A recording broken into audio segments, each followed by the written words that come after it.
Olá, estudantes do nono ano. Nessa aula nós vamos falar sobre a nova ordem mundial. Eu sou o professor William e vamos ver aqui. O objetivo da aula: conhecer e analisar o desenvolvimento da nova ordem mundial. Mas afinal de contas, o que é a nova ordem mundial? Bem, por que uma nova ordem mundial, né? Nova ordem mundial é basicamente de 1945 a 1989, o mundo teve uma ordem. Ele era dividido em dois blocos e nós vivemos o contexto da Guerra Fria. A partir de 1991, nós temos um único país hegemônico, né? Isso é uma nova ordem. A partir dali, o mundo muda. Por isso, nova ordem mundial. As mudanças foram políticas, econômicas, sociais ou culturais. Bem, período pós-Guerra Fria. Como eu falei antes, durante muitos anos nós tivemos um mundo dividido. Quem morava no Brasil não tinha qualquer acesso do que estava acontecendo dentro da União Soviética, a não ser por uma revista de mesmo nome, a revista União Soviética, né? Que eles faziam a propaganda deles e distribuíam o mundo afora. Mas esse era o único contato que o resto do mundo tinha sobre o que acontecia lá dentro. Após o fim da União Soviética, o mundo todo passa a se conectar. Vale lembrar que vai coincidir o fim da União Soviética com o surgimento da internet. A internet vai dar seus primeiros passos ali no comecinho dos anos 90, mas efetivamente é só a partir de 1995, né, com o mundo todo conectado. E aí você tem conexões bancárias, né, sistemas bancários interconectados no mundo todo a partir dali, redes sociais surgindo no começo dos anos 2000, e tudo vai mudando. O mundo ele passa a ter suas fronteiras cada vez mais reduzidas e foi assim pelo menos até 2015, quando voltam a se fechar algumas fronteiras do mundo. Bem, o que é essa nova ordem? A nova ordem mundial é o contexto econômico, político e militar que envolve os Estados Unidos, aliás, os estados no plano internacional. Ela surgiu depois da queda do Muro de Berlim e do fim da Guerra Fria. Dessa maneira, foi consolidado o sistema capitalista, tendo os Estados Unidos da América como a potência mundial principal. Então, assim que acaba a Guerra Fria, os países que antes eram potência, agora se mostraram extremamente endividados. Eles passam por uma readequação ao sistema econômico capitalista. Na Rússia, por exemplo, por quase 80 anos, eles tiveram indústria planificada, onde você tem o Estado controlando as indústrias e as pessoas que trabalham lá ganhando seu salário. Todo mundo tinha que trabalhar para ter salário, mas teoricamente todo mundo tinha direitos básicos, como moradia e alimentação. Quando passa por uma reforma, essas estatais se tornam privatizadas.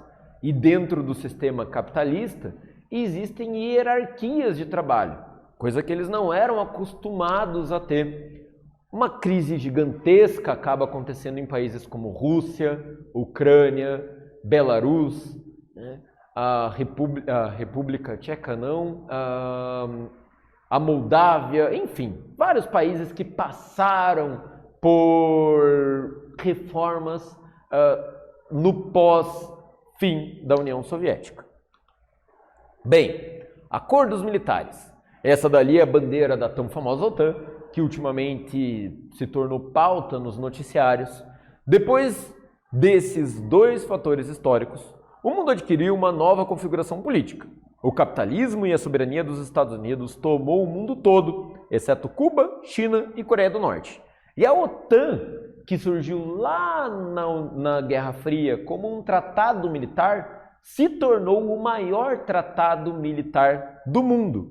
O curioso é que logo no início do fim da União Soviética, ex-repúblicas membros, como Estônia, Letônia e Lituânia, aderiram à OTAN para se afastar de Moscou, né? E essas adesões foram sendo cada vez maiores.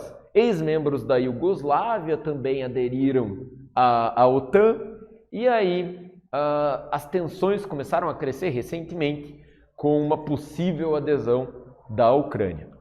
Bem, Vamos conhecer os polos de poder. Se antes o mundo tinha uma ordem bipolar, capitalismo versus socialismo, depois da Guerra Fria passou a ser unipolar, já que os Estados Unidos mantinham a soberania do ponto de vista econômico e militar num primeiro momento. Isso significa que havia baixa possibilidade de outro país ter qualquer tipo de rivalidade com eles, militarmente falando, principalmente. Aí entra uma questão bem curiosa. Durante a Guerra Fria, o Japão, apoiado pelos Estados Unidos, passou a melhorar sua economia. E eles vão conquistando grandes mercados, principalmente durante as décadas de 60 e 70, 1960 e 1970. Com isso, ali no final dos anos 80, quando o mundo já imaginava que a União Soviética iria acabar, lá na Europa, países que já vinham se configurando como blocos econômicos se tornam ainda mais próximos. E a partir do fim da Guerra Fria, temendo grandes avanços econômicos do Japão e perderem aquela liderança que a Europa sempre teve no mundo, eles formam a União Europeia. E a União Europeia tem como principal objetivo manter a Europa como um dos pontos centrais do mundo. Com isso, a Europa ganha muita força econômica, mas não como países individuais como eram antigamente, agora como um bloco econômico, que é a União Europeia. A China começa a ganhar destaque econômico seguindo alguns moldes políticos japoneses. E esses destaques fazem com que a China vire uma grande potência econômica, principalmente a partir dos anos 2000. Com isso, nós deixamos de ter aquele mundo unipolar. Bem, mas antes disso, vamos para uma atividadezinha aqui. Analisando o que estudamos até agora, explique como ficou o mundo no pós-Guerra Fria. E agora é com vocês.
Bem, vamos ver como fica a resposta para essa atividade?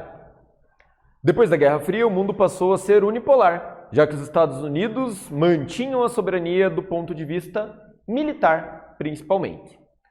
E a multipolaridade? Como eu havia falado antes, China, Japão e União Europeia se tornam grandes polos econômicos também. Hoje nós temos múltiplos polos de poder. Por isso, nós falamos que existe uma multipolaridade, mas analisando o cenário global, nós vivemos hoje uma unimultipolaridade. Uni no ponto de vista militar, onde os Estados Unidos é de fato o país soberano, com bases militares espalhadas por todo o globo, com muitos navios de guerra, e nós temos várias potências econômicas. O mundo unimultipolar, então, ele vai aparecer esse nome, né, principalmente depois do surgimento da China como uma grande potência econômica. Existem algumas preocupações, principalmente dos Estados Unidos, pois atualmente a China avança muito rápido os seus armamentos, principalmente com o objetivo de manter a sua soberania, né, a sua recente soberania, mas a China já é hoje em dia a terceira maior potência militar da atualidade e em breve vai conseguir passar a Rússia, pois eles estão desenvolvendo nesse momento novos armamentos e novos navios. Isso significa muito quando você fala de poderio militar. Vamos para mais uma atividade. Explique com as suas palavras o que significa unimultipolar. Agora é com vocês.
Bem, vamos ver como fica a possível resposta? O mundo unimultipolar se refere à atual configuração global, onde os Estados Unidos é o líder militar incontestável, enquanto existem diversas grandes economias, tais como a China, o Japão e os membros da União Europeia. A mundialização da economia? Como assim? A partir da segunda metade do século XX, as grandes empresas industriais, comerciais e de prestação de serviços, bancos, hotéis, redes de restaurante e companhias de telecomunicações, por exemplo, começaram a instalar filiais em vários países. Esse processo ficou conhecido como mundialização ou internacionalização do capital e da produção. Depois dos anos de 1990, começa a avançar ainda mais esse sistema, que agora, além das empresas estarem espalhadas pelo mundo, elas também tinham acesso à internet e conseguiam manter políticas iguais no mundo inteiro simultaneamente. Bem, transformações na produção. Antes nós tínhamos um modelo de cidade onde nós precisávamos de cidades locais, metrópoles regionais, metrópoles nacionais e metrópoles internacionais, né, cidades internacionais. Na atualidade, graças à internet, tudo está conectado. E quando a gente fala de produção ainda, nós temos a produção de equipamentos espalhadas pelo mundo todo. Smartphones, por exemplo, são feitos praticamente no mundo todo com etapas diferentes do processo produtivo. Por exemplo, os componentes têm suas matérias-primas retiradas no continente africano e confeccionadas na China. A tela dos aparelhos celulares, da maioria delas, é confeccionada na Coreia do Sul, aliás. E o aparelho é montado em economias emergentes, tais como o Brasil ou o México. Então, o processo produtivo está espalhado pelo mundo. Além disso, países como os Estados Unidos ou a própria China também cediam as grandes empresas onde esses aparelhos são projetados. Bem, e os fluxos comerciais como que ficaram, né? Na atualidade, nós temos os blocos econômicos se destacando no mundo inteiro, como nós temos aqui os blocos da América do Sul, como o Mercosul, a NAFTA, pegando a América como um todo, os blocos econômicos na Ásia, a CEI, que são a comunidade dos ex-estados soviéticos, né, a comunidade dos estados independentes, a Europa e até mesmo alguns polos comerciais no continente africano e no Oriente Médio já conseguem mandar fluxos de mercadorias pelo mundo como um todo. Os blocos econômicos. Algumas das características da nova ordem mundial são o fortalecimento da globalização, o crescimento do neoliberalismo e o surgimento dos novos blocos econômicos. Com a expansão dos sistemas financeiros internacionais, a facilidade de transporte e a ampliação da internet, a comunicação entre o mundo todo se tornou mais fácil. Até a metade dos anos 2000, da década de 2000, né, nós tínhamos os blocos econômicos em grandes avanços, inclusive o Mercosul. Na década de 2010, a situação já começa a mudar. Alguns países já começam a ficar mais fechados, principalmente por crises humanitárias que estavam sendo geradas por conta de guerras lá no Oriente Médio. Um dos exemplos é o que aconteceu recentemente na União Europeia, com a saída do Reino Unido, através do processo que ficou conhecido como Brexit, né? Eles pediram para sair da União Europeia porque eles não concordavam com as políticas de recebimento de refugiados, principalmente. Bem, os blocos econômicos não eram algo novo, mas começaram a ganhar mais importância depois da Guerra Fria, por conta da competitividade criada pelo aumento da globalização e do neoliberalismo. Países precisavam se fortalecer e se proteger. Muitas vezes nenhum deles tinha condição sozinho de confrontar economias como Estados Unidos, mas juntos eles conseguiriam. A China, por exemplo, ela vai participar de blocos econômicos e de grupos econômicos, como é o caso do BRICS, que envolve Brasil, Rússia, Índia, China e África do Sul, tendo acesso a mercados em praticamente todos os continentes. Vamos para mais uma atividade. Por qual motivo os blocos econômicos passaram a se fortalecer depois da década de 1990? Agora é com vocês.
Bem, vamos ver como fica a possível resposta dessa atividade? Mais países passaram a buscar blocos econômicos, por conta da competitividade criada pelo aumento da globalização e do neoliberalismo, pois precisavam se fortalecer e se proteger. Por conta disso, os blocos econômicos passaram a ganhar grande destaque. Bem, esses são alguns dos principais blocos econômicos da atualidade. Nós temos a APEC, que envolve países com fronteira para o Oceano Pacífico, como por exemplo Chile e a própria China. Nós temos o NAFTA, que é um acordo entre os países da América do Norte, México, Estados Unidos e Canadá. O Mercosul, que envolve Brasil, Uruguai, Argentina, Paraguai e que está temporariamente suspensa do bloco, a Venezuela. Ela é um membro do bloco, mas está suspensa por conta de questões de políticas internas do país. Em função disso, os blocos econômicos se uniram, formando essa modalidade econômica. Alguns exemplos são esses que eu acabei de citar. Bem, nessa aula nós conhecemos, analisamos e identificamos características do desenvolvimento da nova ordem mundial, como se estabeleceram a partir da Guerra Fria. Eu espero que vocês tenham gostado da aula e até breve.